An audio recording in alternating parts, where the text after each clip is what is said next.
ఈరోజు ఏంటి రోజు? Republic day. దాన్ని తెలుగులో చెప్పండి. గణతంత్ర దినోత్సవం. ఏంటండి? అవునా? గణతంత్ర రాసినటువంటి ఆ యొక్క నిబంధనలు ఏవైతే ఉన్నాయో వాటిని ఈ రోజు నుంచి అమల్లో చేసినటువంటి రోజు.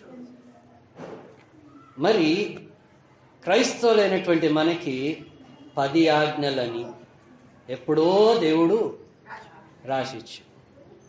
ఏంటండి? 10 ఆజ్ఞల్లో ఒక ఆజ్ఞ దొంగలించకూడదు. ఉందా?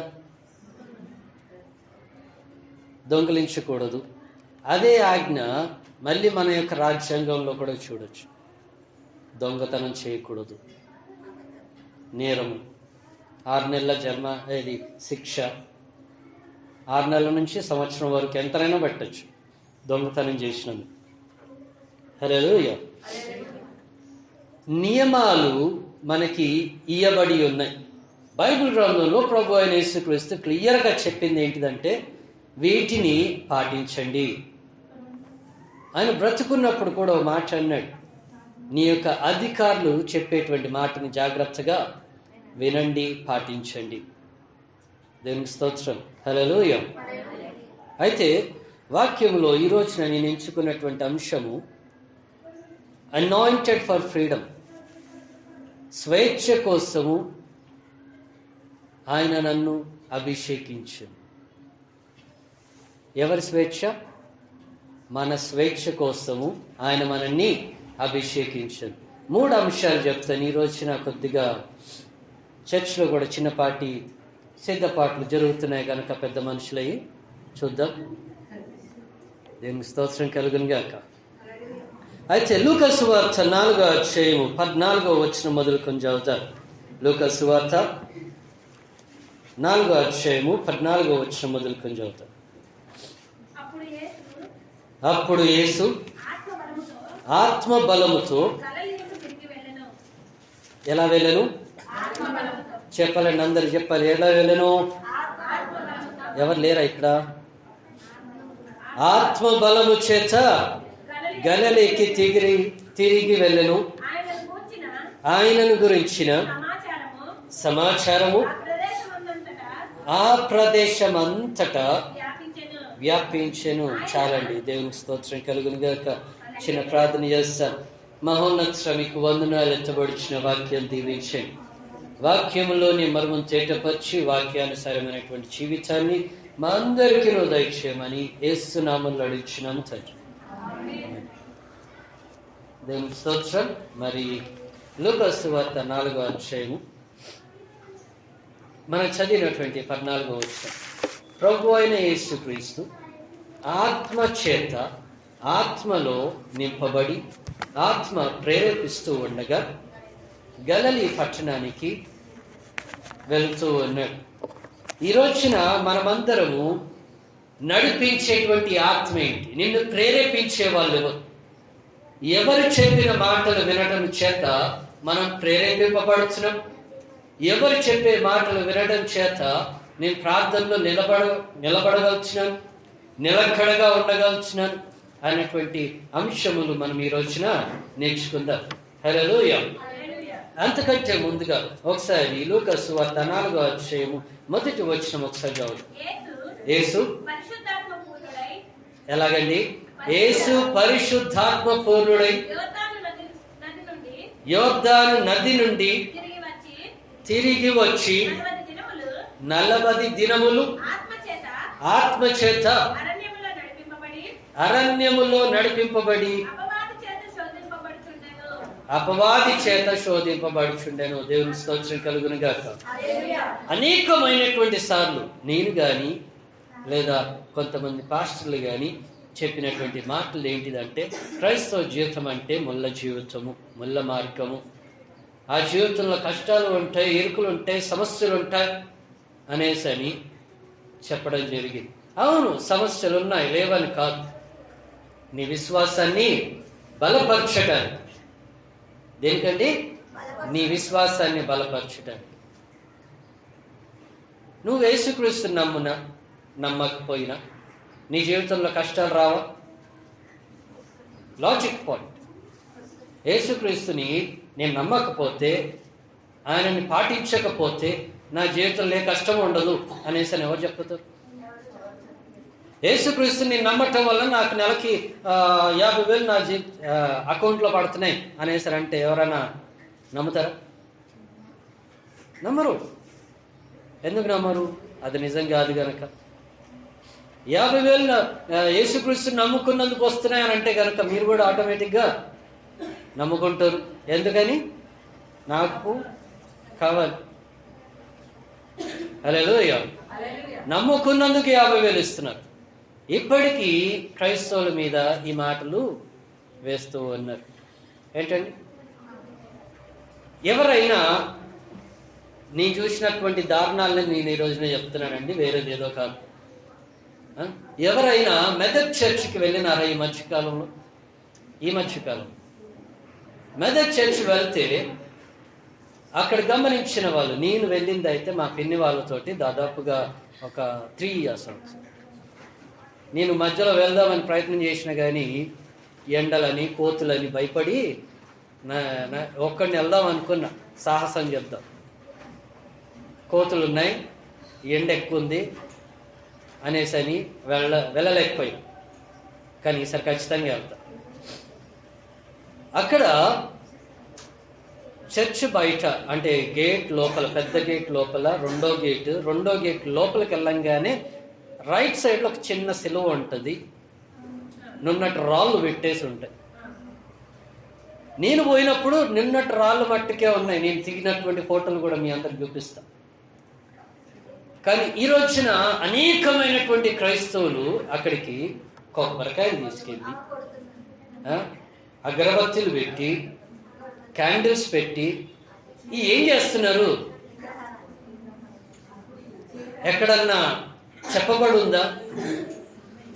నీకు కొబ్బరికాయ తినాలనిపిస్తే అక్కడే కొట్టుకొని అక్కడే తిను, ఎవడొద్దనిలే. ఆ యొక్క ప్రెమిసెన్స్లో ఎక్కడైనా కానీ కొట్టుకొని తిను, ఎవడొద్దనిలే. లేదని ఈ మధ్య కాలంలో ఏంటండి, గుండు బాగా నున్నగా చేసుకోవాలి కదా. మేము లేక మెదక్ చర్చికి వచ్చాం కనుక ఏదైనా గుర్తుండిపోవాలి. ఏం గుర్తుండిపోవాలి? ఈ గుండు గుర్తుండాలి. నేను మెదక్ చర్చికి వెళ్ళొచ్చానని తెలియాలనేసరి పక్కవాడికి కూడా తెలియాలి. ఏమని?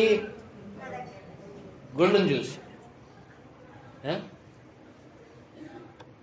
అర్థమవుతుందండి మనం ఏం చేస్తున్నాం అంటే? మనకి ఇవ్వబడినటువంటి నియమాలు ఏవైతే దేవుడు మనకి ఇచ్చినాడో పాత నిబంధన గ్రంథంలో, వాటిని ఏది పాటించట్లా.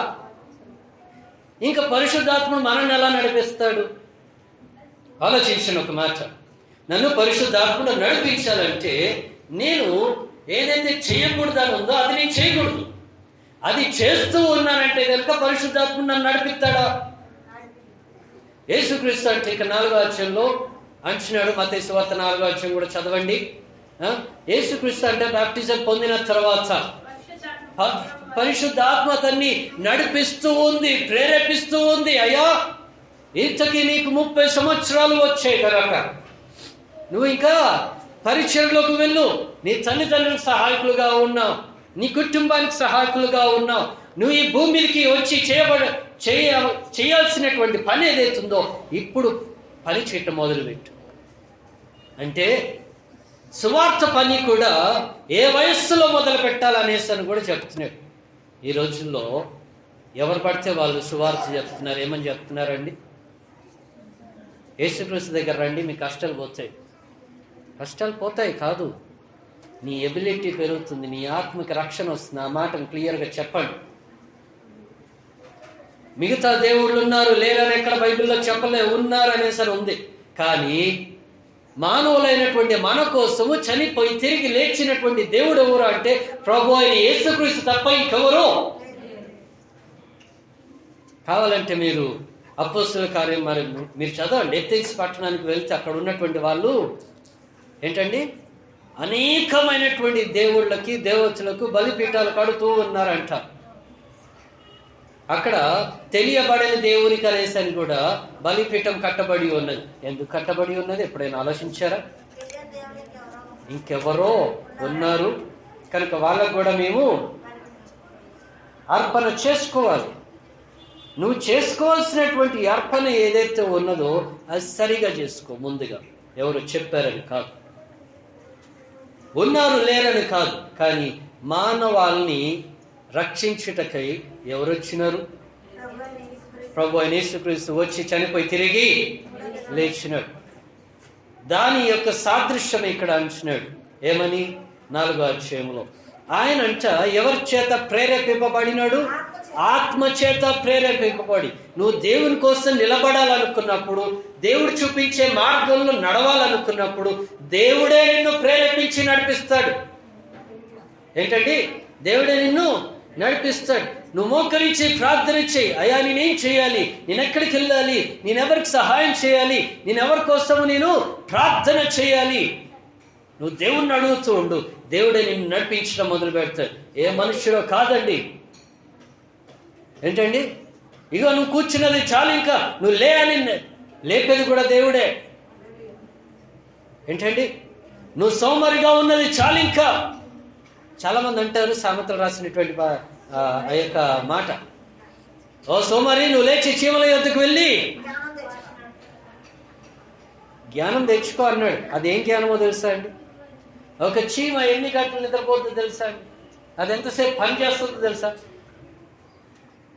బ్రదర్, మీరు ఏదన్నా చీమ పుట్టలోనికి వెళ్ళి దాని ఇల్లంతటిని మీరేమన్నా పరిశీలించి దానికో గుర్తు పెట్టి దానికో పేరు పెట్టి అది పిలిచినప్పుడల్లా వచ్చి ఇగో నేను పనికి వెళ్తున్నాను అని అక్కడ అటెండెన్స్ వేసి వెళ్తుందా అనేసి మీరు అనుకోవచ్చు. ఇలాంటిదే జరిగింది. ఒక రీసెర్చ్, ఒక చీమ అంట దినానికి అది కూడా 8 గంటలే పని చేస్తుంది. టైం దొరికినప్పుడల్లా నిద్రపోతుంది. దాదాపు 5 నుండి 8 గంటలు పండుకుంటుంది. ఒకటే చీమ పని చేస్తుందని చెప్పలేము. ఓ చీమ నిద్రపోతే ఇంకో చీమ పని చేస్తుంది. అన్ని చీమలు ఒకటేసారి బయటకు వచ్చేవి. వాటికి కూడా గదులు ఉంటాయి. ఏంటండి? మనకి ఇక్కడ ఎలాగైతే గదులు ఉన్నాయో వాటికి కూడా గదులు ఉంటాయి. కష్టపడే పనితనాన్ని నేర్చుకో. అది ఎంత తెలివిగా పనిచేస్తుంది. ఒకరు రెస్ట్ తీసుకుంటున్నారంటే ఇంకోళ్ళు పని చేస్తున్నారు. ఇప్పుడు మన కంపెనీలో జరిగేది కూడా అదే కదండి. 3 షిఫ్ట్లు జరుగుతాయి. అవునండి. 24 hours మిషన్ రన్నింగ్లో ఉంటాయి. ఎంతమంది తెలుసా? 24 hours రన్నింగ్లో ఉంటాయి. ఎన్ని షిఫ్ట్లు ఉంటాయి? 3 షిఫ్ట్లు ఉంటాయి. ఒకరు పోతారు, ఇంకోళ్ళు వస్తారు, ఒకరు పోతారు, ఇంకోళ్ళు వస్తారు. జరుగుతూనే ఉంది కదండి పని. ఇంకా చీమల దగ్గరికి వెళ్ళి నేర్చుకునేది ఏంటిది చెప్పండి ఇప్పుడు? ఏంటండి? అంతేనా కదా? నేర్చుకున్నారు, అయిపోయింది. దాని మీద నిలబడండి. ఇంకా దేని మీద? నేను నా పని చేస్తేనే కాదు, నాకు విశ్రాంతి కూడా అవసరం. మీ శరీరానికి విశ్రాంతి కూడా అవసరం. అందుకే దేవుడు 30 సంవత్సరాలు వచ్చేంత వరకు ప్రభు అయిన యేసుక్రీస్తుని అలాగే ఉంచాడు. బాబు నువ్వు బలం తెచ్చుకో, నువ్వు చేయాల్సినటువంటి పని చాలా ఉంది, నువ్వు తిరగవలసినటువంటి పని చాలా ఉన్నది, కనుకని నువ్వు విశ్రాంతి తీసుకున్నాడండి. అయ్యా ఇంకా చాలు అనేసరి ప్రభు అయిన యేసుక్రీస్తుని ప్రేరేపిస్తూ ఉన్నాడు. నడు, నువ్వు వచ్చినటువంటి పని మొదలుపెట్టు. ఆత్మ ప్రేరేపిస్తూ ఉంది. నువ్వు ప్రార్థన చేస్తూ ఉంటే పరిశుద్ధాత్ముడు నిన్ను ప్రేరేపిస్తూ ఉంటాడు నువ్వేం చేయాలో. హల్లెలూయా. మొట్టమొదటిగా యేసుక్రీస్తు అంటున్నాడు ఇక్కడ. ఏమని అంటూ ఉన్నాడంటే 14వ వచనం చూడండి. అంటున్నాడు, అప్పుడు యేసు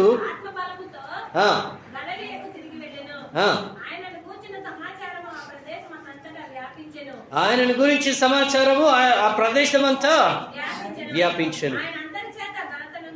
ఆయన అందరి చేత ఘనత నుండి.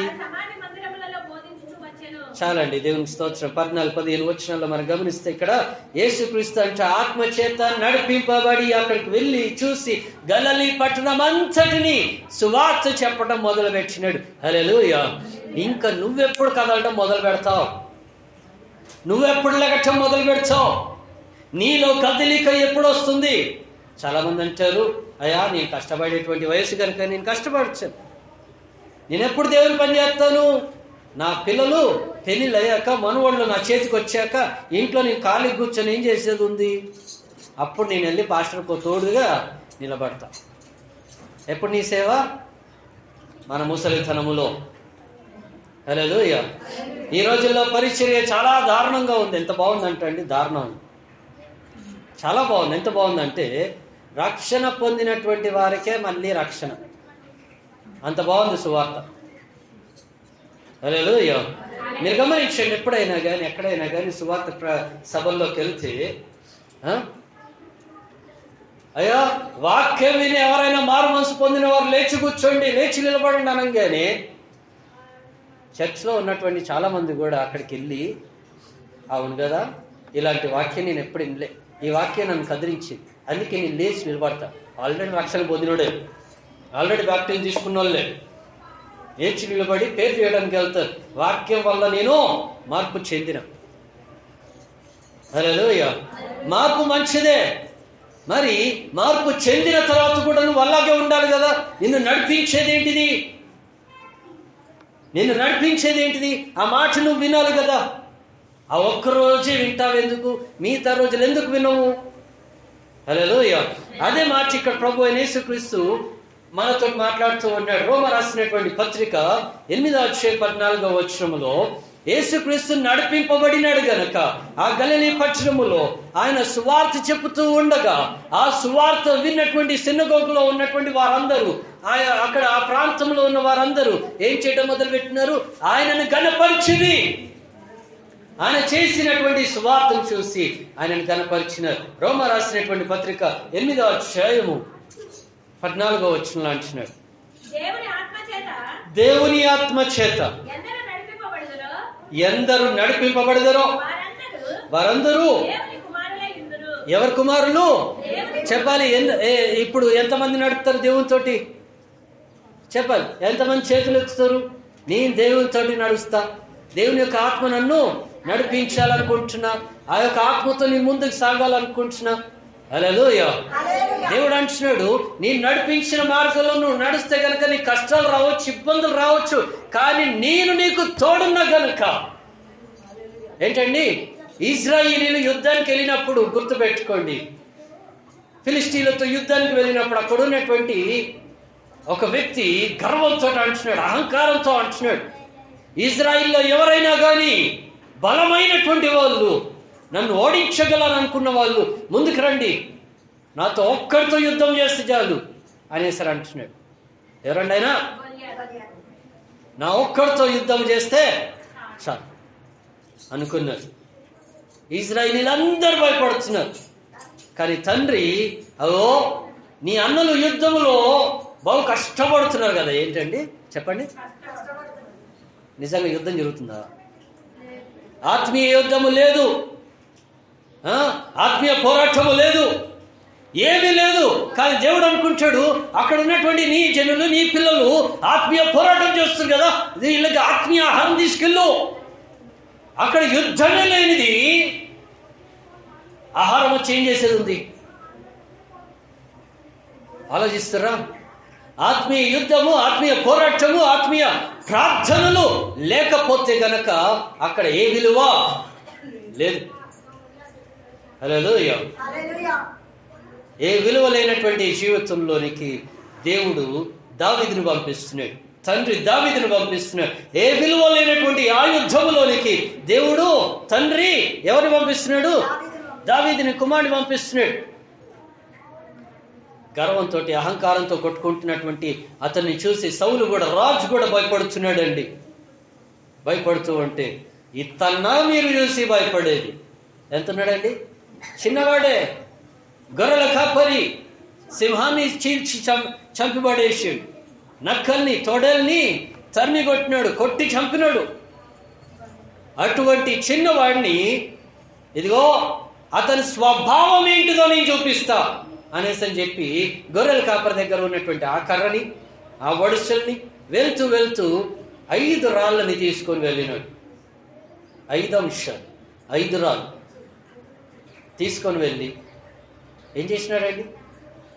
దేవా, ఈ యుద్ధము నాది కాదు, వీళ్ళందరూ భయపడుతున్నారు, ఈ యుద్ధము నాది కాదు, వీళ్ళని గెలిపించాల్సిన బాధ్యత నీదే. కానీ ముందు నిలబడింది నేను మట్టికే. నీ జీవితంలో కూడా అంతే. నువ్వు అనేకమైనటువంటి సార్లు నువ్వు ప్రార్థన చేయి, అనేకులు చెప్తుండొచ్చు, ఏదో చేస్తుండొచ్చు, కానీ నువ్వు అనాలా, అయ్యా ఈ యుద్ధంలో నేను పాలు భాగస్తున్నే, నేను జస్ట్ నిలబడతా, ఈ యుద్ధాన్ని నువ్వే గెలిపించు. ఏంటండి, దేవుని పిల్లలైతే ఇక్కడ అంటున్నాడు ఆత్మచేత నడిపింపబడతారు. నువ్వు నడిపింపబడతావంటే కనుక నువ్వు దేవుని యొక్క పిల్లలవే. హల్లెలూయా. అపోస్తల కార్యములో 8వ అధ్యాయంలో ఫిలిప్పు అక్కడ చూసి పరిగెత్తుకుంటూ వెళ్తున్నాడండి. అతను యెషయా గ్రంథాన్ని చదువుతూ అంటే కనుక అతనికి అది అర్థమైందో లేదో అనేసి అని వెళ్తున్నాడు. వెళ్ళి తనకి వివరంగా చెప్తూ ఉన్నాడు. హల్లెలూయా. అయితే 15వ వచనంలో అంటున్నాడు, కాదు లూకా సువార్త 4వ అధ్యాయం 15వ వచనం. ఆయన చెప్పినటువంటి సువార్తను విన్న వారందరూ, సినగోగులో ఉన్న వారందరూ ఆయనను ఘనపరిచినారు. ఆయనను ఘనపరిచింది ఎందుకు? యోహాను రాసినటువంటి పత్రిక యోహాను సువార్త 16వ అధ్యాయము 13వ వచనం చదువుతాం తొందరగా. ఆయనను ఘనపరిచింది ఎందుకు? అనగా సత్యస్వరూపి అయి ఆత్మ వచ్చినప్పుడు మిమ్మును ఎక్కడ నడిపిస్తాడంట? ఆ సత్యము ఆయన ప్రకటించేది మీకు అందరినీ సత్యములోనికి నడిపిస్తుంది, అంటే వెలుగులోనికి నడిపిస్తుంది.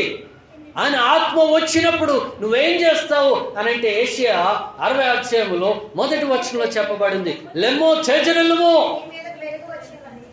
ఆయన వచ్చింది నీకు తెలుస్తుంది, నిన్ను కదిలించేది కూడా తెలుస్తుంది. కానీ నువ్వు కదలక సీయోను పర్వతంలా కూర్చొని ఉంటే ఎట్లా? ఏంటండి, దేవుడు నిన్ను ఆశీర్వదిస్తే కనుక నువ్వు కదలని సీయోను పర్వతమే. కానీ ఆశీర్వాదాలు నిలకడగా ఉండాలంటే నేను లేచి ఆత్మ చెప్పినట్లుగా నేను ముందుకి వెళుతూ ఉండాలి. రెండవ మాట అంటున్నాడు. మొట్టమొదటిగా చెప్పడం మర్చిపోయారు. ఈరోజు కూడా నేను 3 అంశములు చెప్తున్నాను. 1 ఆత్మ అభిషేకముతో నడిపింపబడటము. 2వది వచ్చేసి అంటున్నాడు, నన్ను దేవుడు ఎందుకు అభిషేకించిండని తెలుసుకోవాలి. కారణం తెలుసుకోవాలి.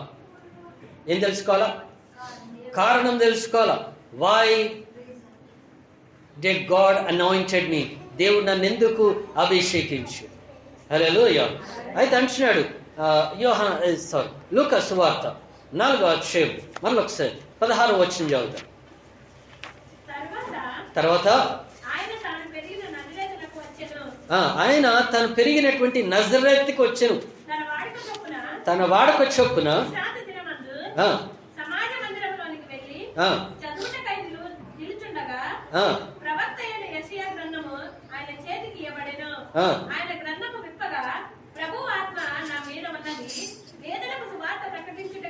కారణం చూడండి. బీదలకు సువార్తను ప్రకటించుటకై ఆయన నన్ను అభిషేకించెను, చెరలో ఉన్న వారికి విడుదలను, గుడ్డివాడికి చూపును ప్రకటించుటకు, నలిగిన వారిని విడిపించుటకు, ప్రభు దేవుని స్తోత్రం కలుగును గాక. కారణం ఏంటిది అని అంటే కనుక ఇక్కడ అంటున్నాడు, ఆయన నన్ను ఎందుకు అభిషేకించినాడు అంటే నేను సువార్త ప్రకటించడం, స్వస్థత కోసం, విడుదల కోసం. ఏంటండి, దేవుడు నన్ను పంపించింది ఇందుకే, చనిపోయిన వారిని తిరిగి లేపటానికి, కళ్ళు లేని వారికి చూపునివ్వటానికి, చెవులు లేని వారికి వినికిడి ఇవ్వటానికి. అట్లానే సరే ఈ రోజుల్లో చర్చిల్లోకి వెళ్తే గనక అబ్బో ఈ దారుణం మనం చూడలేదు.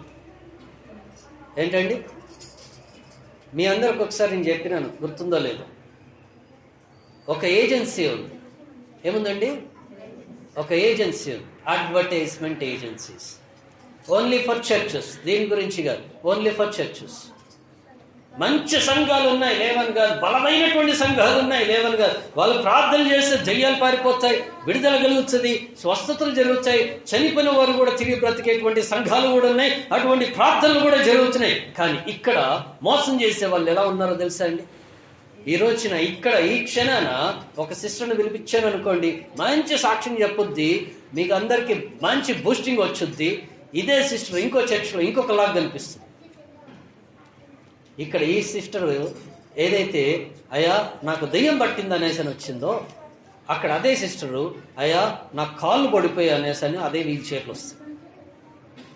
ఆ సిస్టర్ ఇక్కడ వీల్ చైర్లో వచ్చింది కదా అనేసి అని ఇంకో దగ్గరికి వెళ్తే, అయ్యా కొన్ని సంవత్సరాల నుంచి నా తలంతా ఒక బలమైనటువంటి ఇబ్బందితోటి నేను సఫర్ అవుతున్నా అనేసి అంటే, మీరు ప్రార్థన చేసిన తర్వాత పోయాయి, నాకు కాళ్ళు తిరిగి వచ్చాయి, నా జీవితం మారిపోయింది అనేసి విన్నటువంటి సాక్ష్యాలన్నీ గుర్తుపెట్టుకోండి.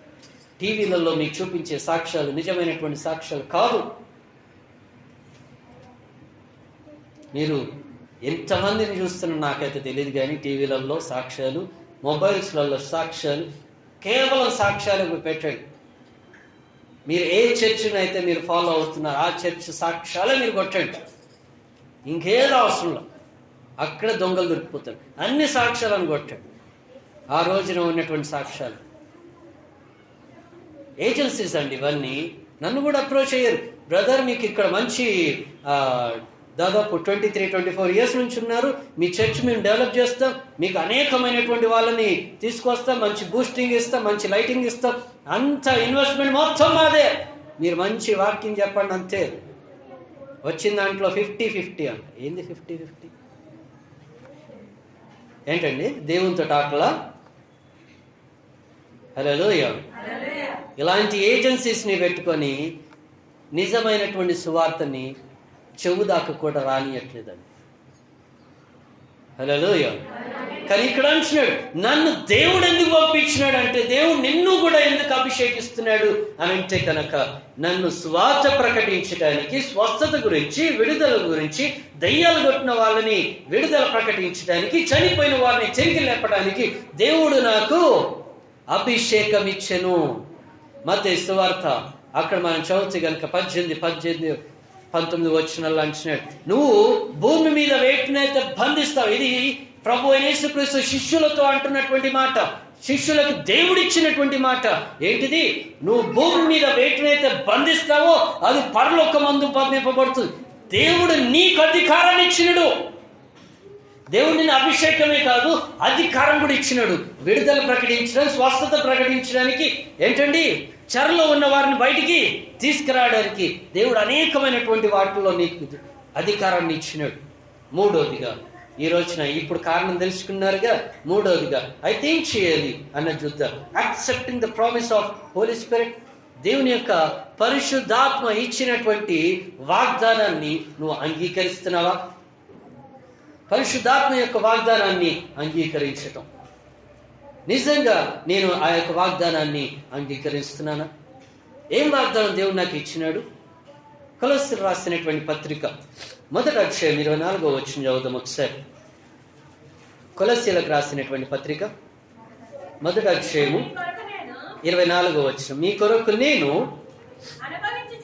అనుభవించుచున్న శ్రమల యందు సంతోషించుచు సంఘము అను ఆయన శరీరము కోసం క్రీస్తు పడిన పాటలలో కొదువైన వాటి యందు నా వంతు నా శరీరమందు సంపూర్ణము చేయించున్నాను. దేవుని స్తోత్రం కలుగును గాక. చాలండి. అయితే ఇక్కడ అంటున్నాడు, ఏమని అంటూ ఉన్నాడండి పౌలు గారు? ఆయన చివరి పోరాటం గురించి చెప్తున్నాడు. అయ్యా నా యొక్క పోరాటం ఇలా ఉన్నది, నా యొక్క ఆత్మీయ పోరాటమే కాదు, నా శరీర పోరాటం కూడా ఇట్లా ఉన్నది. నా శరీరాన్ని నేను నలగొడుతున్నా. ఎంతమంది నలగొడుతున్నారు చెప్పండి? ఈ రోజున మీకు కనిపించేటువంటి పాస్టర్స్ నిజంగా మొక్కల జీవితాలు ఉన్నాయి? ఆలోచించు. మీకు టీవీలలో కనిపించేటువంటి పాస్టర్ల గురించి అంటున్నారు. ఎంతోమంది మోకరించి ప్రార్థన చేస్తున్నారండి. చెప్తారా ఎవరైనా? ఈ రోజుల్లో అందరికీ హైఫై అలవాటు అయిపోయి పాస్టర్ గారు వచ్చిన దగ్గర నుంచి పాపం అలాగే నిలబడుతున్నారు. ఆయనకు కుర్చీ అర్థం, కుర్చీ నుంచి సోఫా నుంచి మహారాజు చైర్ ఏంటంటే అంటే మారిపోతున్నాయి. వెరీ గుడ్, మారండి, మారకూడదు అనేసి నేను అనట్లా, మార్చండి. కానీ పాస్టర్ గారి మోకాళ్ళ జీవితాన్ని కూడా గుర్తుపెట్టుకోవాలి. ఆయన ఎలా ప్రార్థన చేస్తున్నాడు, ఎంతసేపు ప్రార్థన చేస్తున్నాడు, ఎక్కడ ప్రార్థన చేస్తున్నాడు, ఆయన మోకరించి ప్రార్థన చేస్తే ఏం అద్భుతాలు జరుగుతున్నాయి హల్లెలూయా అన్నది మనం కనిపెడుతూ ఉండాలి. అందుకే ప్రభు యేసుక్రీస్తు మాట్లాడుతూ ఉన్నాడు. లూకా సువార్త 4వ అధ్యాయము 20వ వచనం మొదలుకొని 21 వచనాల వరకు మాట్లాడుతున్నాడు. చూడండి, లూకా సువార్త 4వ అధ్యాయము. ఆయన గ్రంథాన్ని చుట్టి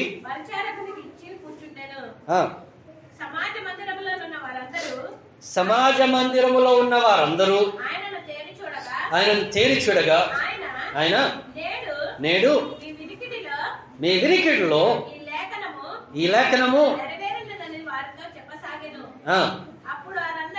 అప్పుడు వాళ్ళందరూ ఆయన గురించి ఏం చేస్తున్నారంట? చెప్పాలని అందరూ చెప్పాలి. నువ్వు ఇస్తున్నావా ఆయన కోసం సాక్ష్యము? హల్లెలూయా. ఆ గ్రంథాన్ని చుట్టి అక్కడ ఇచ్చినాడంట. ఇచ్చిన తర్వాత ఏం చేసిండంట? ఈ లేఖనము మీ వినికిడిలో నెరవేరింది. మీ వినికిడిలో మీ వాగ్దానం నెరవేరింది కదా, మరి ఆ సాక్ష్యం చెప్తున్నావా? దేవుడు నన్ను ఇలా నడిపించినాడు, దేవుడు నాకు ఇచ్చిన వాగ్దానము నెరవేర్పు చేసినాడు. యోహాను సువార్త 14వ వచనం అంటున్నాడు. చూడండి ఒకసారి, యోహాను సువార్త ముగించుకుందాం. 14వ అధ్యాయం 12వ వచనం. నేను తండ్రి యొద్దకు వెలుచున్నాను గనుక నేను చేయు క్రియలు. ఆమేన్, హల్లెలూయా. ఏమంటున్నాడండి? నేను చేయు క్రియలన్నీ నా యందు విశ్వాసం ఉంచి ప్రతివారు. కేవలం చెప్పాలండి, కాపర్లు మట్టికి అనేసి ఉందా అక్కడ? ప్రతి ఒక్కరు గుర్తుపెట్టుకోండి. నువ్వు కూర్చుని నువ్వు కూడా చేయగలవు. నువ్వు నమ్మితే, నువ్వు విశ్వసించితే. హల్లెలూయా. నీలో అటు నమ్మకం ఉంటే, దేవుని యొక్క నడిపింపు ఉంటే నువ్వు యొక్క అద్భుతం చేయగలవు. నువ్వు ప్రార్థన చేస్తే అద్భుతాలు సూచక్రియలు జరుగుతాయి. హల్లెలూయా. కేవలం పాస్టర్స్ మట్టికే కాదు. ఇక్కడ అంటున్నా, నువ్వు ప్రార్థన చేస్తే వాగ్దానము నెరవేరుతుంది. మరి ప్రార్థన చేస్తావా? ఏంటండి? దేవుని యొక్క పరిశుద్ధాత్మ నడిపింపును పొందుకుంటావా? దేవుడు నన్ను ఎందుకు అభిషేకించిండో తెలుసుకుంటావా? ఈ వాగ్దానము నా జీవితంలో ఎప్పుడు నెరవేరిందో అనేసి కనిపెట్టి ప్రార్థన చేసి ఆయనకు సాక్ష్యంగా నిలబడతావా? అయితే దేవుడు నీ అట్లా గొప్ప కార్యమే చేస్తాడు. దేవుడి మాటలు దీవించిన గాక. మనందరం మోకరించినట్లయితే చిన్న ప్రార్థన చేస్తాం, ముగించుకుందాం. మనందరం మోకరించుదాం, చిన్న ప్రార్థన చేస్తాం. మహోన్నత మహాగణుడ, సర్వశక్తిమంతుడ, అద్వితీయుడ, ఆది సంభూతుడ, రాజుల రాజు, ప్రభుల ప్రభువు, నిత్యుడగు తండ్రి, సమాధాన అధిపతి, మీకు వందనాలు తండ్రి. ఈ యొక్క సమయంలో ఎత్తబడినటువంటి వాక్యాన్ని దీవించండి. వాక్యములోని మర్మమును అయా మీరు మాకు తెలియపరిచినటువంటి ఆ మాటలు మేము జ్ఞాపకం ఉంచుకొని ఆ మాటనుసారంగా మేము జీవించుటకు సహాయము దయచేయండి తండ్రి. అదేవిధంగా నాయన విన్న వాక్యము తండ్రి అయా త్రోవ పక్కన పడినటువంటి విత్తనాల వలె కాక అయా అపవాది మమ్మల్ని ఏమార్చి మీ వాక్యాన్ని దొంగలించక అయా, లేదా తండ్రి ముళ్ళ పొదల్లో పడినటువంటి విత్తనములాగా అనేకమైనటువంటి శ్రమల్లో మేము చిక్కుపోయి వాక్యాన్ని మర్చిపోతున్నామేమో అయా. బండ నేల మీద పడినటువంటి విత్తనములాగా అయా, నిజంగానే తండ్రి కొద్దిగా మా అవసరం తీరేంత వరకే మిమ్మల్ని ఆశ్రయిస్తున్నామేమో అయ్యా. మేము ఈ యొక్క 3 స్వభావాల్లో ఉంటే కనుక మమ్మల్ని తండ్రి మీరు బలపరిచి నడిపించారు. విత్తనం వేసింది మీరు, బీజము వేసింది మీరు, విశ్వాసం పెంచింది మీరు, మాలో మీ యొక్క వాక్యాన్ని విత్తింది మీరు కనుక అయ్యా మా యొక్క హృదయము మంచి నేల మీద పడిన విత్తనములాగా ఉండునుగాక తండ్రి. అయ్యా అనుదినము తండ్రి మేము అభివృద్ధిని పొందుటకు సహాయము దయచి, అనుదినము నాయన మేము పొందుకునేటువంటి ఆత్మాభిషేకమును పొందుకున్నట్టుకు సహాయము దయచి, దాన్ని గుర్తించి ఆ యొక్క వాక్యాన్ని నాయన మేము పంచే వారముగా మమ్మల్ని నడిపించండి. అయ్యా లేనిపోని కాంట్రవర్సీస్లోకి మేము నాయన వెళ్ళటానికి వీల్లేదు. అయ్యా లేనిపోనిటువంటి పిచ్చి పిచ్చి మాటలు నాయన మేము పెట్టుకోవడానికి వీల్లేదు తండ్రి. అయ్యా ఎవరో ప్రలోభపరిచినటువంటి ఆ మాటలను బట్టి నిజమైనటువంటి క్రైస్తవులకు ఎన్నో ఇరుకులు ఇబ్బందులు వస్తూ ఉన్నాయి. అయ్యా ఎవరైతే దొంగ క్రైస్తవులు ఉన్నారో వారందరూ మనస్సు మారునుగాక. వాక్యం విన్న వారందరూ మరి మీరు దీవించి ఆశీర్వదించి నడిపించి మీ నామానికి మహిమ ఘనత ప్రభావం చెల్లించుకోమని అడుగుతూ యేసుక్రీస్తు పరిశుద్ధ నామంలో అతి వినయంగా బ్రతిమలాడి వేడుకుంటున్నాము తండ్రి.